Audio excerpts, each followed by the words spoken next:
ਕੋਈ ਕਹਿੰਦਾ ਸੀ ਵੀ 5 ਲੱਖ ਦੇ ਦਿਓ, ਕੋਈ ਕਹਿੰਦਾ ਸਾਨੂੰ 15 ਦੇ ਦਿਓ, ਨਾਮ ਕਢਾ ਦਿਆਂਗੇ, ਨਾਮ ਕੱਢ ਦਿਆਂਗੇ।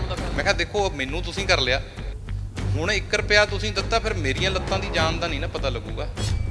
ਜਾਂਦਾ ਕੁਰੂਕਸ਼ੇਤਰ ਦੇ ਵਿੱਚ ਇੱਕ 20 ਕਿਲੋ ਤੋਂ ਜ਼ਿਆਦਾ ਦਾ ਅਫੀਮ ਦਾ ਪਰਚਾ ਦਰਜ ਹੁੰਦਾ ਹੈ।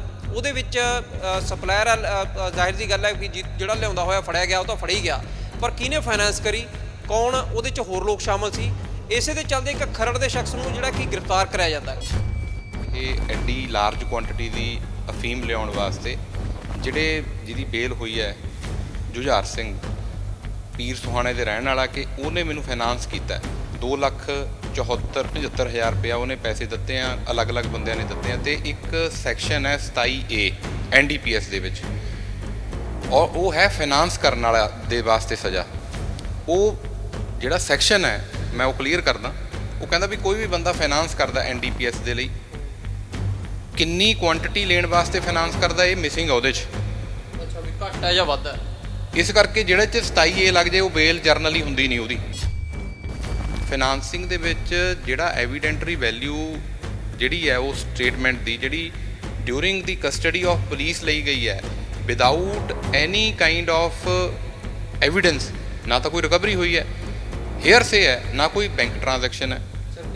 ਇਹ ਕਹਿਣ ਤੇ ਹੈ, ਔਰ ਇਹ ਮੈਟਰ ਆਫ ਟ੍ਰਾਇਲ ਹੈ। ਅਸੀਂ ਕਿਹੜਾ ਕਹਿੰਦੇ ਹਾਂ ਅਸੀਂ ਬੇਲ ਇਹ ਮੰਗੀ ਹੈ, ਅਸੀਂ ਕਿਹੜਾ ਕਹਿੰਦੇ ਵੀ ਅਸੀਂ ਸਾਨੂੰ ਬਰੀ ਕਰੋ। ਤੁਸੀਂ ਸਜ਼ਾ ਵਾਲਾ ਜਿਵੇਂ ਦੱਸਿਆ ਵੀ ਇਹਦੇ ਵਿੱਚ ਸਖਤਾਈ ਰੱਖੀ ਹੋਈ ਹੈ, ਖੈਰ ਚੰਗੀ ਗੱਲ ਵੀ ਹੈ ਨਸ਼ੇ ਨੂੰ ਰੋਕਣ ਵਾਸਤੇ, ਪਰ ਤੁਹਾਡੇ ਵਾਲੇ ਮਾਮਲੇ ਦੇ ਵਿੱਚ ਫਿਰ ਇਹਦੇ 'ਚ ਰਾਹਤ ਕਿੱਥੇ ਆਈ? ਇਹ ਤਾਂ ਦੋਹੇ ਚੀਜ਼ਾਂ ਮੇਰੇ ਅਗੇਂਸਟ ਸੀਗੀਆਂ।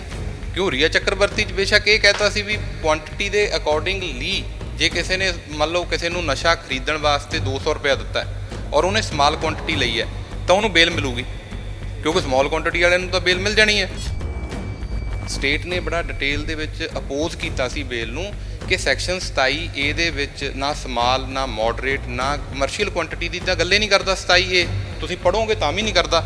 ਇਹਦਾ ਮਤਲਬ ਜਿਹਦੇ ਤੇ 27A ਲੱਗ ਗਿਆ ਉਹਨੂੰ ਤਾਂ ਬੇਲ ਹੀ ਨਹੀਂ ਮਿਲਣੀ।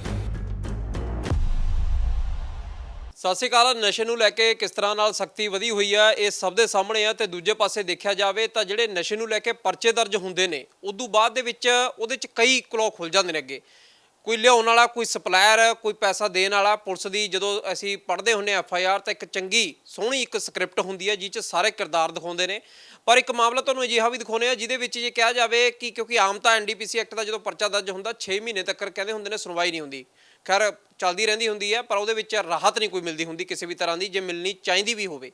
ਪਰ ਦੂਜੇ ਪਾਸੇ ਜੇ ਦੇਖਿਆ ਜਾਵੇ ਕਿ ਜਿਸ ਤਰ੍ਹਾਂ ਦੇ ਹਾਲਾਤ ਹੁਣ ਬਣੇ ਨੇ ਉਹਨਾਂ ਦੀ ਸਖਤਾਈ ਦੇ ਵਿੱਚ ਕਈ ਵਾਰ ਇਹ ਵੀ ਹੁੰਦਾ ਹੈ ਕਿ ਕੋਈ ਨਾ ਕੋਈ ਮਹੱਤਵ ਵੀ ਵਿੱਚ ਇਹ ਜਿਹੇ ਮਾਮਲਿਆਂ ਦੇ ਰਗੜਿਆ ਜਾਂਦਾ, ਕਹੀਏ ਕਿ ਇਸ ਸ਼ਿਕੰਜੇ 'ਚ ਆ ਜਾਂਦਾ। ਕੁਰੂਕਸ਼ੇਤਰ ਦੇ ਵਿੱਚ ਇੱਕ 20 ਕਿਲੋ ਤੋਂ ਜ਼ਿਆਦਾ ਦਾ ਅਫੀਮ ਦਾ ਪਰਚਾ ਦਰਜ ਹੁੰਦਾ। ਉਹਦੇ ਵਿੱਚ ਸਪਲਾਇਰ ਜ਼ਾਹਿਰ ਦੀ ਗੱਲ ਹੈ ਕਿ ਜਿਹੜਾ ਲਿਆਉਂਦਾ ਹੋਇਆ ਫੜਿਆ ਗਿਆ ਉਹ ਤਾਂ ਫੜ ਹੀ ਗਿਆ, ਪਰ ਕਿਹਨੇ ਫਾਈਨੈਂਸ ਕਰੀ, ਕੌਣ ਉਹਦੇ 'ਚ ਹੋਰ ਲੋਕ ਸ਼ਾਮਲ ਸੀ, ਇਸੇ ਦੇ ਚੱਲਦੇ ਇੱਕ ਖਰੜ ਦੇ ਸ਼ਖਸ ਨੂੰ ਜਿਹੜਾ ਕਿ ਗ੍ਰਿਫਤਾਰ ਕਰਾਇਆ ਜਾਂਦਾ ਗਾ, ਪਰ ਉਹਦੀ ਜ਼ਮਾਨਤ ਹੈ ਜਿਹੜੀ ਚੰਦ ਦਿਨਾਂ ਦੇ ਵਿੱਚ ਹੋ ਜਾਂਦੀ ਹੈ।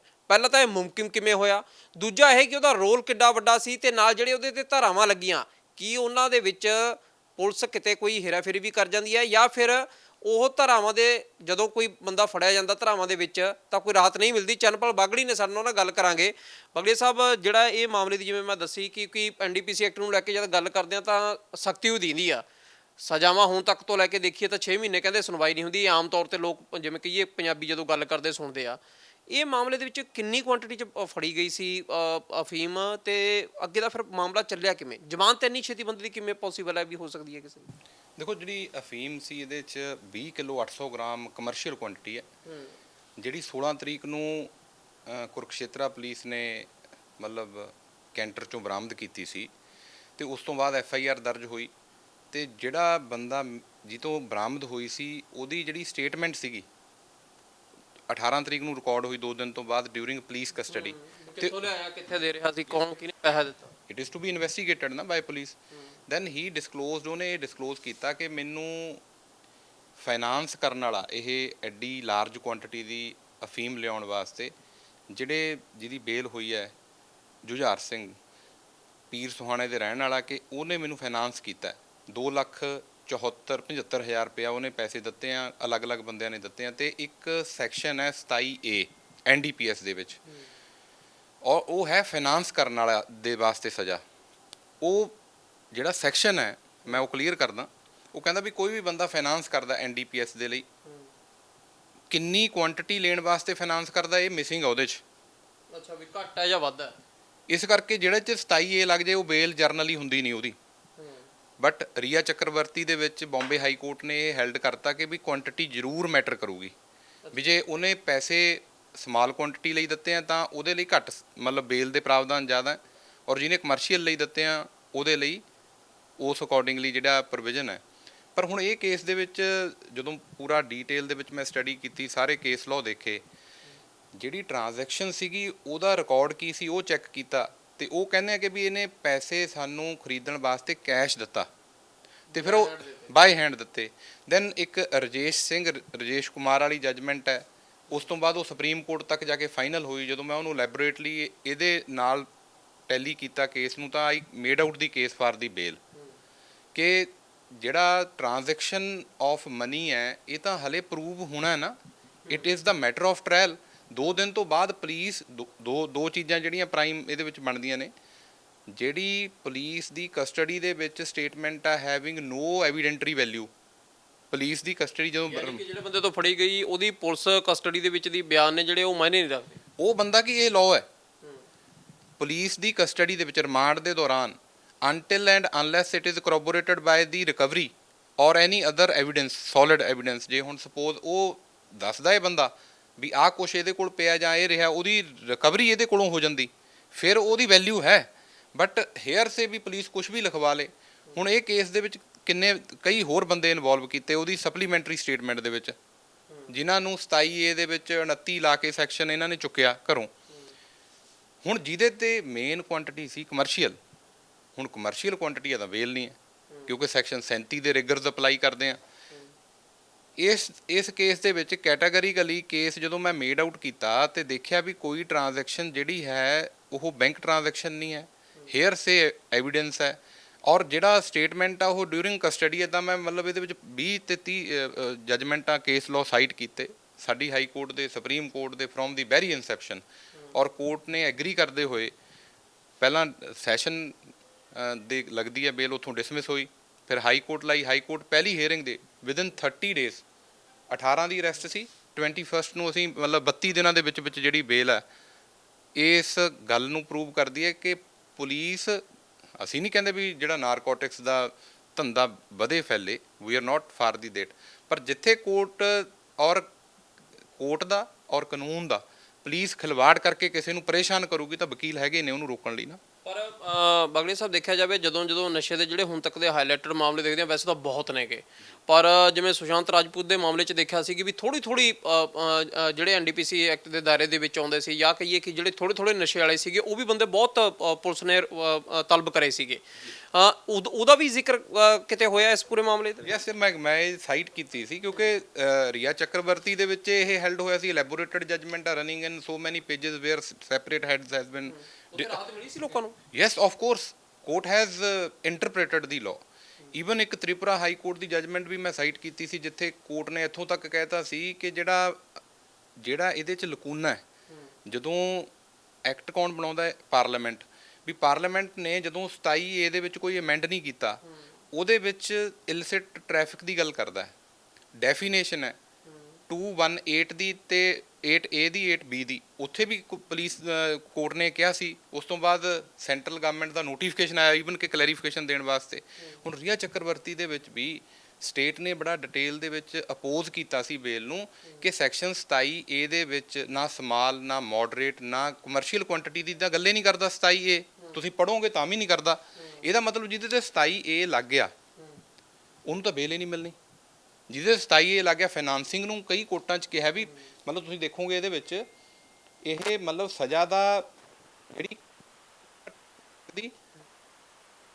ਸਕਦੀ ਹੈ for fine reason recorded in the extend to 2 lakh rupees. ਇਹ ਮਤਲਬ 27A ਕਹਿੰਦਾ।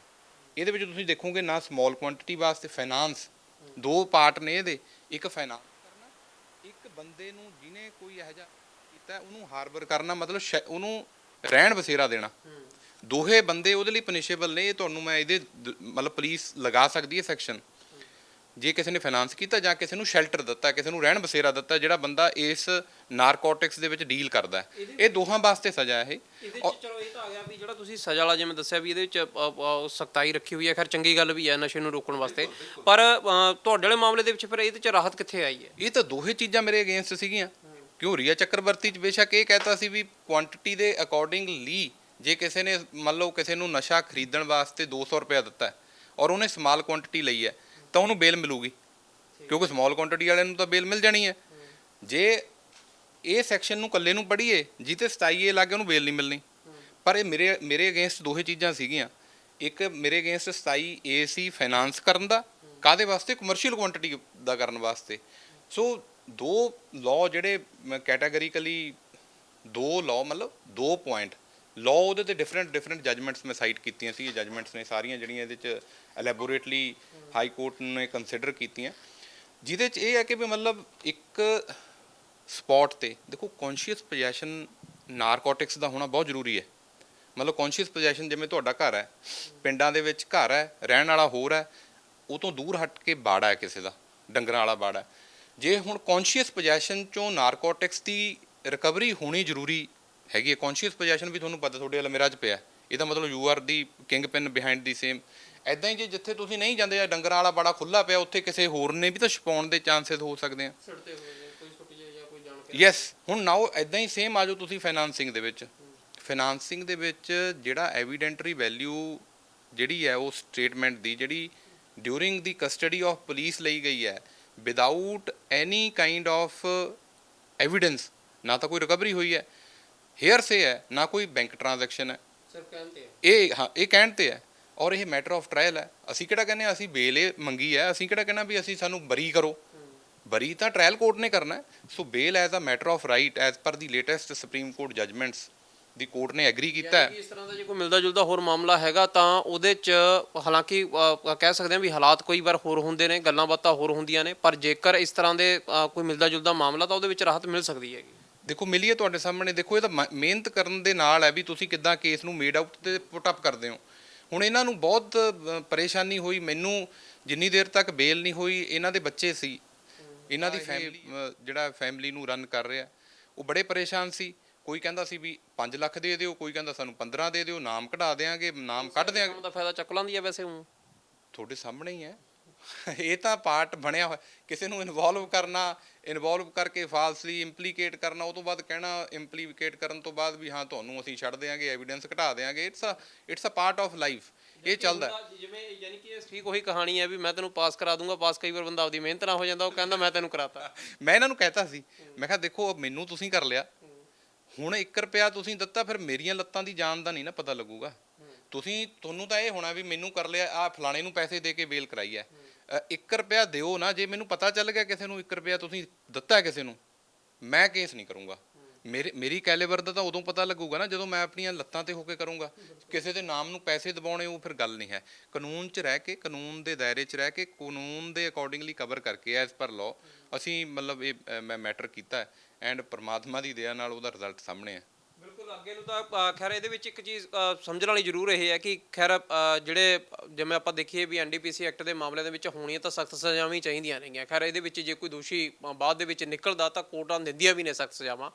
ਪਰ ਸਭ ਤੋਂ ਵੱਡੀ ਗੱਲ ਇਹ ਵੀ ਹੈ ਕਿ ਵਕੀਲਾਂ ਦੇ ਨਾਲ ਕਈ ਵਾਰ ਇਸ ਤਰ੍ਹਾਂ ਦੇ ਮਾਮਲਿਆਂ ਨੂੰ ਲੈ ਕੇ ਸ਼ੁਰੂਆਤੀ ਦੌਰ ਦੇ ਵਿੱਚ ਜੇ ਰਾਇਆਂ ਹੋ ਜਾਣ ਤਾਂ ਉਹਦੇ ਨਾਲ ਇਹ ਹੈ ਵੀ ਜੇਕਰ ਕੋਈ ਸਹੀ ਹੈਗਾ, ਜਿਹੜਾ ਕਿਸੇ ਦਾ ਕੋਈ ਲੈਣ ਦੇਣ ਨਹੀਂ ਹੈਗਾ, ਤਾਂ ਉਹਦੇ ਵਾਸਤੇ ਰਾਹਤ ਦੇ ਵੀ ਦਰਵਾਜ਼ੇ ਕਈ ਨੇਗੇ। ਤੇ ਉਹੀ ਇੱਕ ਰਾਹਤ ਦਾ ਦਰਵਾਜ਼ਾ ਇੱਥੇ ਵੀ ਖੁੱਲਿਆ ਤਾਂ ਜ਼ਮਾਨਤ ਇੰਨੇ ਘੱਟ ਸਮੇਂ ਦੇ ਵਿੱਚ ਹੋਈ ਹੈ।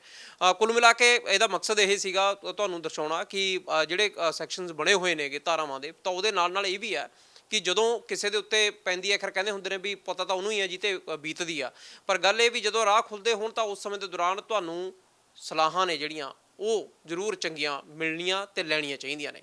ਸੀਨੀਅਰ ਵੀਡੀਓ ਜਰਨਲਿਸਟ ਮਨਤੇਜ ਦੇ ਨਾਲ ਸਮਿਤ ਸਿੰਘ ਰੋਜ਼ਾਨਾ ਸਪੋਕਸਮੈਨ TV ਚੰਡੀਗੜ੍ਹ।